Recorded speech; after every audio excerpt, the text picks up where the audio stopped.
I've been thinking a lot about an idea called borrowing from the untrue.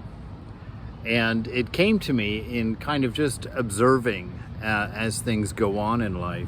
You know that Swami Vivekananda said that every wave has its lull, that down after the high. And in life, whenever you pursue pleasures of any kind, that aren't from the inner space, from the nature of bliss that we are, when we pursue things through the senses or even just through the mind for our satisfaction, there always comes that downtime. I remember when I was younger in those days and exploring the world for its joys, and coming home at the end of the day, and sitting on the edge of the bed and just realizing that I was still in the same state that I was before the enjoyment. And there's this notion that when you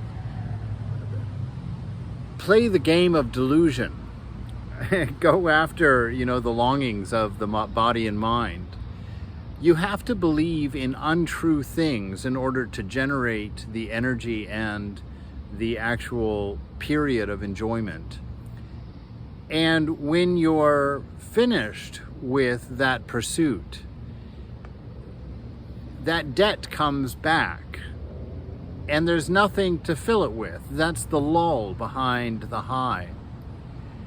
And it's the difference between a spiritual enjoyment, which may not have all the flash and excitement. I'm talking about just a normal person's spiritual enjoyment, having a good meditation or a delightful devotional song, or really working hard in a practice and seeing God in others as you sit in the park or walk down the street, that those joys don't borrow from that untrue nature, that they borrow from the true nature, and they don't have the same kind of lulling afterwards, because there's not a debt that comes back to be paid that you have borrowed untrue things to pay, which can't pay it because there's nothing there.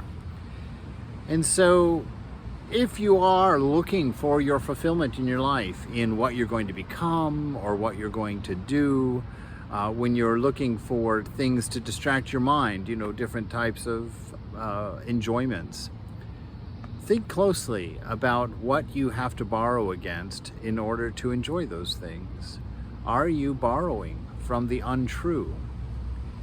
And if you are, don't be surprised at finding yourself in the lull that is waiting for you. Try to develop forms of enjoyment that don't force you to borrow against untrue things in order to make them happen, in order for them to be pleasurable.